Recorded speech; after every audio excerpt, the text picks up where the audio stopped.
For those of you that aren't aware, there has been massive Classic Plus leaks for Project Camelot, and these leaks in particular have leaked map changes to the Classic world, and it gives us our first peek at the actual changes being overlaid on to the world of Classic. Now, Steven, the absolute legend over on Twitter, has found some terrain changes in a lot of detail done to the WDT chunk MAI2. We're not going to go into the detailed semantics of data mines and the name nomenclature of these words. We are going to just go over to what's actually changed. Rivers/liquid and chunk placements on top of locations that don't actually have any terrain. So when you look at the overall map, this is the Kalimdor map, and you can see changes over in little locations in random places that don't quite really make sense on why these little locations have changes out of the blue. Same thing with Eastern Kingdoms. When you zoom in, you can see in more detail. The rivers over the Eastern Kingdoms, rivers in the hinterlands, the rivers and Andahal area, mostly waterways and rivers across the map. But it doesn't really check out because it doesn't cover every river correctly. For example, in Gilneas, it covers a very small portion of it. And it doesn't even cover the whole Thranduil Pass, it only covers the bridge itself. So it's clearly not just rivers, but it is changes to the terrain around water-based location. And for Retail WoW, it again doesn't really check out correctly on why there would just be random riverway changes across the map. What are they, adding boats and swimming mechanics in high detail to the world of Retail? That would be interesting, but I doubt that's it. But when you overlay these changes onto the map of Classic WoW, it looks a lot better. Retail, vanilla. Now in Retail, the southern half of the map is overlaid correctly, but the northern half of the map, because of the changes of the terrain, you have to shift all the circles upwards. So when we lower the opacity, it's a 1-to-1 on the lower half, but a slightly different change on the northern half of the Eastern Kingdom. Same thing in Kalimdor. In Kalimdor, there's almost no changes. It's just a straight 1-to-1. Kalimdor is almost overlaid correctly because the changes to Kalimdor are minimal in terms of shifting the landmass and most about adding new landmass and changing the existing zones in Cataclysm. But now we are going to zoom in to the Eastern Kingdoms and we are going to discuss all the changes on the map, on each part of the map one by one. So we are going to start with, in this context, Gilneas. Gilneas is just a tiny nub here, and the changes to Gilneas very likely just means they've started expanding the zone itself. Keep in mind that just because some map stuff has been data mined by Steven, something related to river/liquid, when I look at the rest of the chunk placements, feels like they may extend the zones next to Burning Steppes, Red Ridge Mountains, and Badlands. Now, is this a Classic Plus chunk slipped into Retail client, or are we getting a new zone in the future of Midnight/Last Titan patch? This new chunk also exists on the Kalimdor continent. Realistically though, we know that the Last Titan is mostly Northrend. It's been teased a lot. They literally said this in interviews and discussion. We know that there's going to be a large portion of Northrend in the Last Titan. So it doesn't make sense there would be so many changes to the existing world if this is in context a Northrend based expansion. Unless the Last Titan is shifted drastically based on my last understanding of what was happening in the Last Titan. The Last Titan is a Northrend based expansion, so why would they change all of this in Retail World of Warcraft? Hence why I think this was the Classic Plus backend data getting mixed up with Steven doing a lot of data mines based on Retail WoW. He's a Retail WoW focused data miner for the most part. I think all of these changes are Classic Plus. Now, Gilneas, as you guys can see here, changes. Fenris Isle is a very minimally utilized zone, and the castle there, the zone there, the NPCs there, I could see changes happening here in some detail. You have Ravenholt here, and you have this whole river segment right here. I could see this because my circle wasn't the highest quality of circling. This would also be covering Durnholt Keep. In Classic, it would be covering Durnholt Keep because of the way I did my circle. If I was to like put this back down and lower the opacity, if my circle was to be done correctly, it would be, if only I could draw. You know what, I'm not allowed to draw anyways. It would be right here. It would be covering Durnholt Keep. So they're looking at making changes to quite a few things. South Shore included, Taran Mill included, the connection to, in this context, the entirety of Andahal, as well as the connection between Eastern Plaguelands and Western Plaguelands. There's quite a lot of changes being done to the entire Eastern Kingdom's location. But the interesting part is, New Avalon itself is not being touched, which means New Avalon is not a launch experience. Again, take everything with a grain of salt. We don't know what the actual full launch zones are. Just because some parts of the map changes were data mined doesn't mean every part of the map change is going to be data mined. This is changes to the map and not additions to the map. So if they're adding a whole new zone here, it may not have shown up in the data mines that Steven found. Now, we're gonna go down to Menethil, right? They are quite literally redoing this over here is Ironforge Airport, right? You know, the Dunmorrow Airport, whatever you want to call it. They're making changes over here to the waterway, the waterfall from Loch Modan into Wetland. The entirety of this part of Wetlands, where there's like there's a huge empty mountain area, the airport. I mean, that's what I said, chat. This whole area and Menethil Harbor, as well as Thranduil Pass, but not the entire riverway here.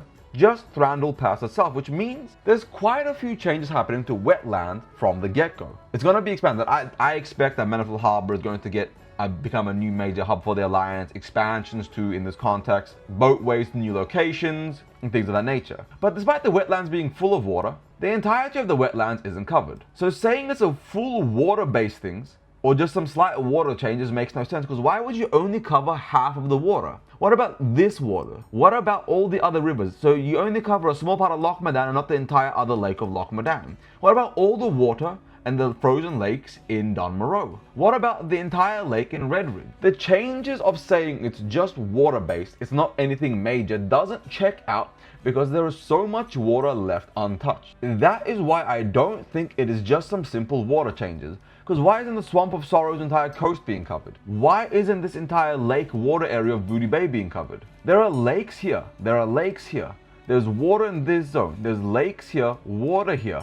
The entirety of I don't remember the full name, of the Scholar Man's water area, Caer Darrow, is literally untouched. What about the rest of Lake Fenris? The entire coast of South Shore? What about the rest of Thranduil Pass over here? What about this entire ocean area, this area here? What about the lakes inside Tirisfal Glades? And then going over to Kalimdor, the same thing. Saying it's a water-based change and only doing in this context half of the Alliance hub, but all of these rivers, okay, cool. But what about all the lakes in the Barren? Why didn't you do the entire lake in Mulgore? What about Theramore? This entire area is completely untouched. The entire coast of, in this context, Teneris untouched. Feralis has a huge waterway and swimmable area. Same thing with Desolus. Same thing over here with Darkshore and Ashenvale. Saying it's just random water-based changes when there's little water and like waterfalls all over Darkshore that aren't being touched. There's a lot of naysayers and people that dismiss things. All of Teldrassil, so many riverways and water. I think these are changes. Okay, what about Hyjal? Hyjal has very minimal waterways. Why are there being changes done to Hyjal? This is a vanilla Hyjal. Look at this. Now, getting back on track, we're going to go further down past Menethil and past the changes to Wetland. Because, you know, over here you have Grimbatol. There's probably going to be a new zone here. Whether that zone is in at launch or not is irrelevant. We know that we're going to get a Grimbatol zone for Classic Plus. Whether that's a launch feature is debatable. It doesn't matter. But going down here, the entire eastern half of Redridge is being completely redone. Parts of the Burning Steps are being redone. And then over here, they're literally redoing the entire area to the east. This is likely going to be 1 or 2 new zones. I don't know, but the size of it, if it is a singular zone, is one of the bigger zones in World of Warcraft. And just to showcase that, I'm going to draw the shape of, 1 second. Keep in mind, this is a rough drawing, but I'm going to take this new zone that I drew, and I'm gonna take this new zone that I drew, and I'm gonna show you guys the size of it. This new zone is almost bigger than Alwyn, Westfall put together, as well as parts of Stormwind. This new zone is almost double the size of Stranglethorn Vale. It is bigger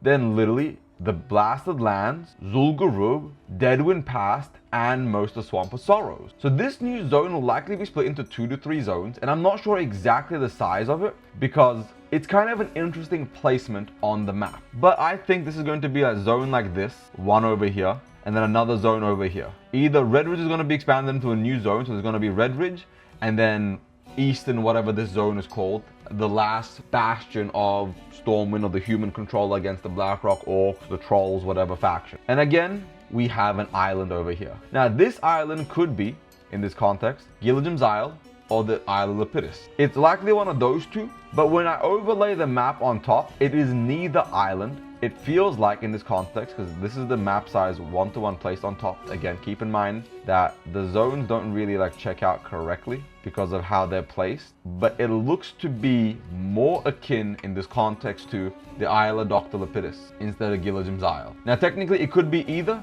and it could be Zandalar, as you guys can see, OG Zandalar from the old maps, but I don't know if they would add Zandala back from a map and ideation of the game world all the way back from when the level cap was level 70, Outland was in the game, and the Emerald Dream was in the game. When the Caverns of Time had been open in Classic, and there was meant to be Caverns of Time dungeons and raids, you have the Dragon Isles. You have this very interesting place here, where if you guys look at the map, the dwarves don't even have a capital on this. Well, they do, it's over here, but it's kind of interesting. You then, of course, have Kultiris, Zuldar, all these islands, Tol Barad, and Shadowfang Keep and the Gilneas, which is going to be added later on. But this version of the map, I don't know if they're going to add this Zandala to Classic Plus at least at launch. So based off that, I'm not saying it's not Zandala. I'm saying I would be surprised if it is Zandala. But it is a genuine possibility that this island here is Zandala. But it is an uncertainty. I can't tell you guys what it is. I can't even predict what it is, because this island does not exist in game. Yes, there's 2 islands here in the alpha files, Lepidus and Gilligan's Isle, these 2 here. It could be either one, it could be Zuldar, it could be anything else. And of course there is one final change over here, which I need to raise the opacity of. And this is a change to the area outside of Booty Bay. Or it could be Booty Bay itself, but I don't think it is Booty Bay. Again, the whole river, the whole quest line area starting at Northshire Abbey, going all the way around, all of Duskwood, and down to Stranglethorn Vale, as well as Zul'Gurub. All of this shows to me that there's going to be a lot of changes to the leveling experience, the questing experience, the characters, the NPC storylines, the Defiance of Brotherhood storyline is probably going to be expanded as well. Everything that this shows to me is that the game world is only going to get bigger and bigger and better and better. All of this is still untouched. This is just what's likely going to be added to the game world at effectively launch. So based off of this, it looks like there's going to be changes over here, the entrance to Hyjal, as well as the area between Ashenvale and Ajara. Look, there's going to be changes to Orgrimmar and the entire Orgrimmar Riverway. So the Orgrimmar and the Barrens, and then a bit of Orgrimmar itself, its eastern entrance over here. They may actually add a bridge that connects directly to Ajara here. So instead of connecting to Ajara from this way over here, when you leave Orgrimmar from here, you can go straight up here into Ajara, straight over here to Ashenvale, or straight over here into the Barrens. There'll probably be an expansion over here, or the Zeppelin Tower over here. Ashenvale, whole waterway chains. This is over here is Demonfall Canyon. Very easy ideation, very easy addition to just say Demonfall Canyon is going to be in game. The Orcs versus the Night Elves, that storyline. Over here, I kind of was expecting more changes to Stone Talon Vale in the launch of the game. Now, again, keep in mind, this is just what's been data mined. This isn't every single guaranteed leak, every single guaranteed change, every single guaranteed addition to C+. Steven data mined some information. He data mined a few zones. He's data mined other things. For example, you get a Dwarf Bear mount from the Vanilla WoW trailer. You get a Cat Skyborn mount, a brand new race that is likely going to be a Classic Plus race instead of a Retail WoW race. So you get the Skyborn and Adventurer Dwarf Armor Cosmetics, the Shendorai, not the Sindorai, not the Queldorai, not any of the other elves, the Shendorai, a brand new elf race, and some kind of dwarf adventure, whatever. So when you buy the Epic or Heroic Edition of C+, because we know for a fact Camelot has an Epic and a Heroic Edition, and you get the Epic Edition, the $100 version, you're going to get some mounts for retail, you're going to get 3D Adventurer Cape, 2 mounts, Shendorai Windmill, tabards for Lordaeron and Shendorai, and Skyborn House Decor. So when you buy Classic Plus Epic Edition, you get shit for retail. Which means going forward, when you buy shit for retail, you get some Classic Plus unlocked. So you unlock a mount in Classic Plus, which tells me we're likely gonna be getting in Classic Plus a mount tab and achievements.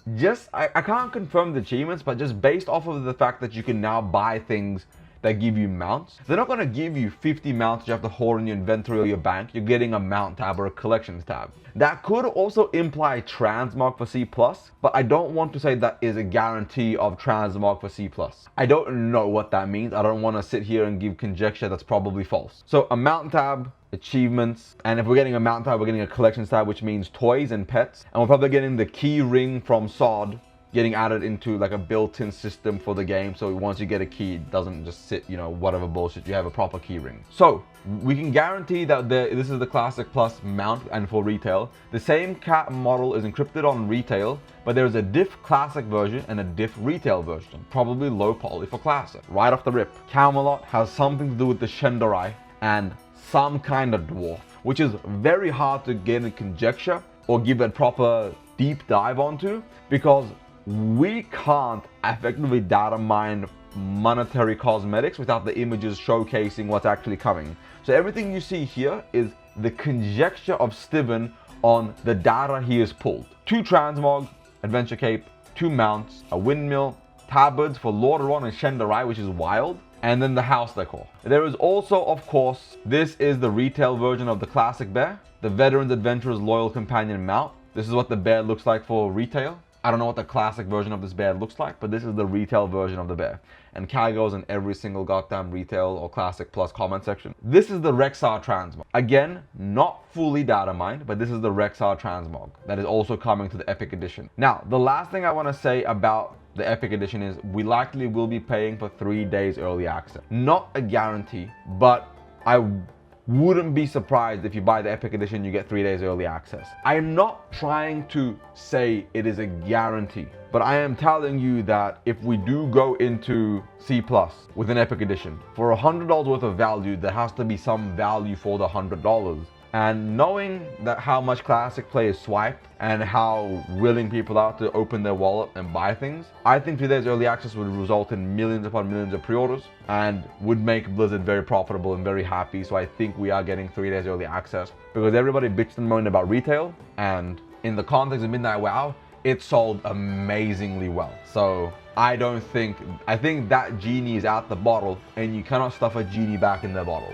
Monkey's paw curse, this is the future. But we are going to go back onto the map changes, because again, tying back into the retail version of it, if they're doing changes to all the water, they're not changing enough of the water. The whole lake unchanged, water unchanged, the whole lake unchanged, this unchanged, this unchanged. This entire river system, it goes all the way around unchanged. Lochmadan is kind of screwed up, you know, all of this. Why aren't they changing any of the other rivers? This is a river right here. This isn't a river here, but this is a river. What about this lake here? What about this waterway here? What about this water over here in Stormwind? This river is getting touched. But what about this water here? If they're touching the water in Zul'Gurub, why aren't they touching this? What about all of this? What about this water area here? What about this area here? Same thing with the Kalimdor version. Everyone's saying it's just water stuff. What about all the other water changes to Darkshore? What about the rest of Ashenvale? All the water in Stone Talon Vale? All of this, the water here, the rest of Mulgore, literally the entirety over here of Thousand Needle, Theramore, this whole riverway here. It doesn't make sense that this is just about rivers. This is very clearly about Classic's world map. And I think this is the future. I think this is the launch. Gilneas, some changes to the Fenris Isle, maybe a new faction here. Changes to Anderhall and the connection between Eastern Plaguelands and Western Plaguelands. Some changes to the hinterlands here. I don't know exactly what changes this over here entails, but some changes. South Shore, Taran Mill, and Ravenholt. Changes to Thranduil Pass, changes to Menethil, huge changes to most of the wetlands on Lochmadan's entry to the wetlands, a massive 2-part zone and a full revamp of Eastern Redridge, massive changes coming to the entire human starting experience and zone additions changes, and big changes coming to Barrens and Orgrimmar's connecting way, whether that means there's going to be the Zeppelin Tower here, boats that connect over to a new island somehow. Maybe they're adding Orgrimmar Harbor here, which would be wild. Why wouldn't they add it over here? Who knows what the plan here is? Like, who knows what the plan is? Mulgore changes over here into Feralis. Over here, giant changes. This area over here. And some changes over to Unguro. A brand new island. Changes to the area north of Booty Bay. But this is effectively what looks to be the launch changes. Not every new zone, but the launch zones of, in this context, C+. Now, I know early access in an MMO and stuff like that may be a turnoff, but with how many cool changes are coming to the world map, and how cool the overall information is, the fact that we're getting new islands, and this is only the beginning of the data mining. It's not even all the data mine. It is just some mild data mines as of right now. This could be a whole brand new event, Naga invasion, demon invasion, showing all the parts that demons are spawning portals in, showing the parts that are being besieged by the Scourge or the Burning Legion. Who knows what any of these squares could be.